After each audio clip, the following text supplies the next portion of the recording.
Assalamualaikum warahmatullahi wabarakatuh. Salam sejahtera untuk seluruh dulur tani dimanapun berada. Alhamdulillahirabbil alamin, kita semua masih diberikan kesehatan dulur-dulur.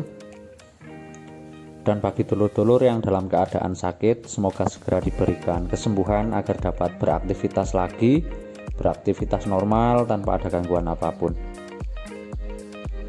Alhamdulillah dulur, di kesempatan video kali ini saya ingin sedikit membagikan dulur ya tentang bagaimana caranya saya pribadi dan beberapa senior saya, khususnya petani jeruk di daerah saya, daerah Dawu Malang, dalam melakukan pencampuran pestisida. Karena untuk beberapa dulur-dulur kemarin banyak ya, tidak hanya 1-2, tapi Mas kok campuran ini terlalu banyak. Kembali lagi dulur, silakan kembali ke perhitungan awal tentang keuntungan dulur ya. Karena untuk tanaman jeruk sendiri, setiap daerah mempunyai harga yang berbeda dan juga tingkat resistensi hama juga berbeda dulur-dulur ya. Karena untuk di daerah saya, khususnya di daerah Desa Gading Kulon, Kecamatan Dawu Malang sini, hampir bisa saya pastikan dulur 90%-nya sudah menjadi lahan jeruk semua dulur, sehingga untuk penggunaan pestisida bersifat masif ya, dan menyebabkan untuk resistensi hama sangat-sangat tinggi. Sehingga untuk penggunaan pestisida sebisa mungkin kita lakukan pencampuran agar lebih efektif lagi dulur-dulur. Nah, untuk pestisida hari ini dulur, untuk penyemprotan hari ini saya menggunakan pelekat dulur ya. Ini bersifat, untuk saya pribadi ini bersifat wajib baik di musim kemarau maupun hujan. Fungsinya apa? Nanti simak terus dulur ya. Fungsi pelekat, perata dan penembus sangat penting dalam pencampuran pestisida. Untuk insektisida hari ini saya memakai acetamiprid dulur. Dengan dosis saya berikan 200 ml per 400 liter air. Nah, untuk acetamiprid selain untuk kutu kebul, dia berfungsi sebagai lalat buah juga dulur, pencegahan lalat buah. Saya masih menggunakan dosis paling rendah setiap insektisida, tidak mengurangi dulur ya, tetap kita menggunakan dosis terendah yang ada di kemasan. Untuk abamectin saya memakai yang 18 EC. Dengan dosis saya berikan 250 per 400 liter air. Ini selain untuk pencegahan trips dan juga apit, dia juga bersifat akarisida, pencegah sebagai pengendali OPT kutu-kutuan dulur ya. Saya kira cukup efektif, apalagi untuk di kebun saya alhamdulillah sekarang sedang bertunas dulur, sehingga untuk penggunaan abamectin bisa kita rutinkan. Nah, untuk abamectin bisa kita ganti dengan bahan aktif imidacloriprid, karena saya sudah memakai bahan aktif acetamiprid yang segolongan dengan imidacloriprid, jadi saya memakai yang acetamiprid dulur ya. Nah, untuk hari ini saya memakai ZPT dulur, karena saya ingin memunculkan pertunasan untuk daunnya dulur, dan alhamdulillahnya untuk buahnya sudah sangat lebat untuk yang di pohon. Jadi untuk pemberian ZVT untuk mengatur nutrisi agar lebih seimbang lagi dulur ya, sehingga untuk ZPT nya bisa berfungsi dan memaksimalkan baik ke pertunasan dan juga nanti ke buahnya. Nah, untuk insektisida saya memakai Acefat dulur sebagai antisipasi dari lalat buah dulur ya. Untuk dosis saya berikan 200 gram per 400 liter air. Saya masih memakai dosis terkecil dulur, 0,5 per liter air. Ini adalah sebagai pengendalian hama-hama penggerek daun ya, pemakan daun.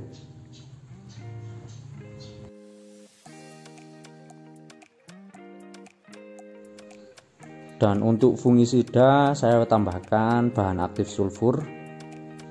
Ini saya berikan dosis 0,5 kilo dulur atau 500 gram per 400 liter air. Untuk sulfur sendiri selain bekerja secara kontak, dia lebih bisa untuk mengatasi penyakit embun-embunan dulur, baik embun tepung dan juga embun jelaga. Dan bagusnya lagi untuk fungisida sulfur, dia juga bersifat akarisida sehingga membantu untuk menyelesaikan OPT ataupun organisme pengganggu tanaman dulur ya, hama-hama kutu-kutuan. Sehingga untuk sulfur biasanya tetap saya ikutkan karena untuk pertunasan juga cukup lebat dan buah yang masih kecil juga cukup banyak dulur, sehingga untuk kutu dan tungo sebisa mungkin bisa diatasi dengan penggunaan fungisida bahan aktif sulfur yang juga bersifat akarisida dulur-dulur. Dan untuk fungisida kontaknya saya memakai Mancozeb dulur. Ini selain untuk menjaga tanaman kita, tanaman jeruk dari bercak daun, rontok bunga dan juga busuk buah dulur ya.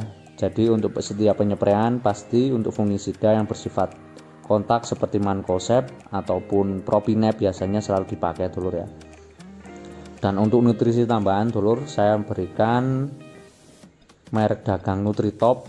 Ini adalah, kalau bahasanya adalah set A dalam bentuk bisa dispraykan dulur ya, karena saya ingin daunnya jauh lebih sehat lagi dulur. Nah untuk proses penyepraian sendiri dan keadaan tanamannya alhamdulillah bisa dilihat dulur ya, untuk buahnya sangat banyak dulur. Dan untuk tujuan mencampur pestisida adalah untuk mengendalikan lebih dari satu OPT yang berbeda pada satu sasaran bagian tanaman yang sama, di mana diperlukan pestisida yang berbeda pula. Nah untuk intensitas penyepraian karena per 10 hari sekali dulur. Jadi untuk penyakit yang berada di kebun hampir bisa saya pastikan tidak satu hama dulur ya. Misalnya ada serangga jamur patogen, kutu daun, trips, apit, dan ulat yang semuanya menyerang pada bagian daun. Nah sehingga untuk pemaksimalan pestisida khususnya di daerah saya dulur harus dilakukan penyampuran dulur ya.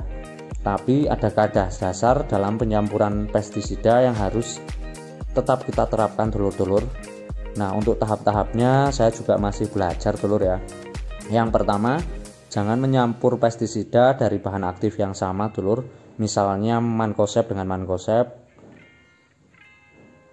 Untuk merek dagangnya seperti Ditan ataupun Antila itu tidak boleh dulur ya, karena 1 tambah 1 hasilnya juga akan menjadi 1 dulur.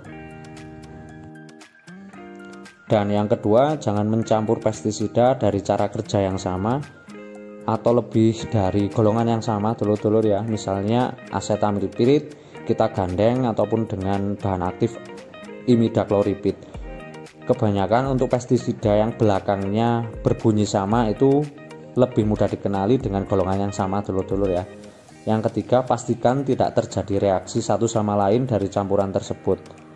Jadi ketika kita melakukan pencampuran ada gumpalan ataupun perubahan warna dan juga misalnya bau yang bisa kita katakan tidak enak ataupun tidak seperti insektisida pada umumnya, berarti campuran yang kita lakukan itu tidak ada sesuatu yang salah dulur. Jadi lebih baik kita lakukan pencampuran yang lebih baik lagi.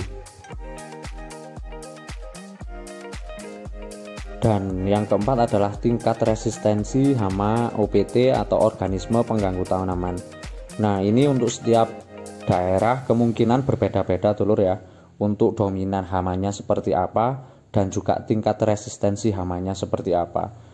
Untuk di daerah saya dulur, karena bisa untuk lahan jeruk sudah sangat banyak sehingga untuk tingkat resistensi hama itu sangat tinggi dulur-dulur. Dan untuk perkembangbiakannya biasanya sangat-sangat cepat, sehingga ketika kita tidak melakukan antisipasi dalam pemberian pestisida, tidak melakukan penguatan terhadap pestisida yang kita spraykan atau kita semprotkan, maka hama akan tetap dulu bersarang di lahan kita. Sehingga salah satu tujuan dari pencampuran pestisida itu dimaksudkan untuk menghambat pertumbuhan dan juga mencegah dulur ya sebenarnya. Kalau untuk di daerah saya istilahnya itu cuma mengusir dulur, untuk mematikannya sangat-sangat susah karena untuk hamanya sudah sangat resisten. Pengalaman saya pribadi dulur, ketika tetangga lahan sebelah melakukan penyepraian, pagi harinya, sore harinya saya kesini memantau karena besok mau melakukan penyepraian, tapi untuk hamanya itu tiba-tiba sudah berada di kebun saya. Nah, seperti itu dulur-dulur ya.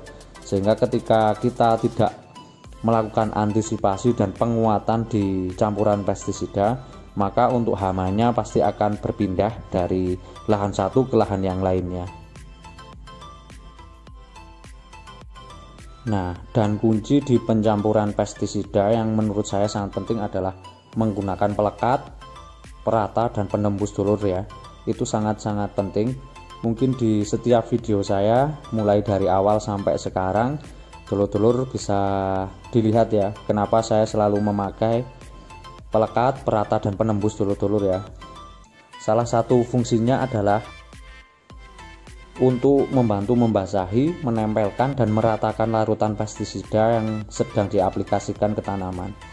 Nah, untuk beberapa pestisida kemungkinan akan saring bersilangan dulur ya, sehingga saya juga belum terlalu paham tentang percampurannya, tapi karena ada beberapa perata yang bisa ataupun memaksimalkan unsur dari beberapa pestisida dulur, sehingga untuk saya pribadi penembus, perata, dan pelekat ini bersifat wajib dulur.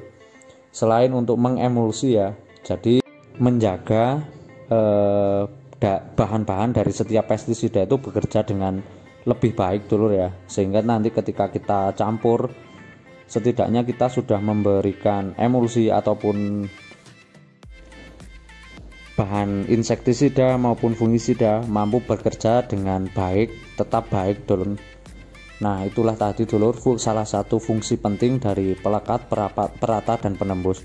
Dan untuk beberapa hama dulur-dulur ya yang harus diketahui, dia beberapa hama termasuk kutu-kutuan dan juga keper putih ataupun beberapa hama tanaman lainnya, dia mempunyai zat lilin ataupun zat pelindung ya, sehingga ketika kita tidak memakai perata ataupun penembus, ketika hama itu sudah terkena spray kita tidak akan mati dulur, karena dia memiliki zat lilin di bagian kulitnya, sehingga diperlukan penembus agar nanti hamanya bisa mati terkena pestisida.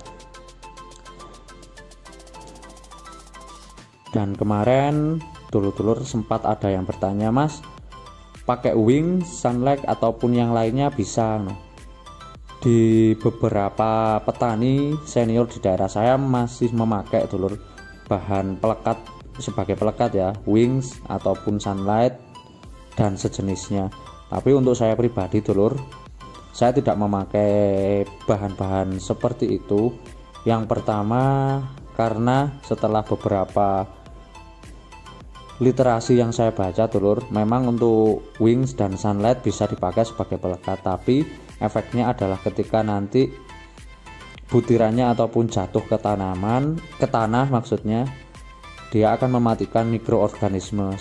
Padahal untuk mikroorganisme sendiri berperan sangat penting dulur. Yang sering saya sampaikan di video-video sebelumnya, mikroorganisme tanah berperan penting dalam penyerapan, membantu penyerapan nutrisi untuk tanaman kita. Nah, demikian dulur video tentang pencampuran pestisida. Tetap amanah dulur, dan selalu ingat bahwa petani adalah profesi yang mulia. Wassalamualaikum warahmatullahi wabarakatuh.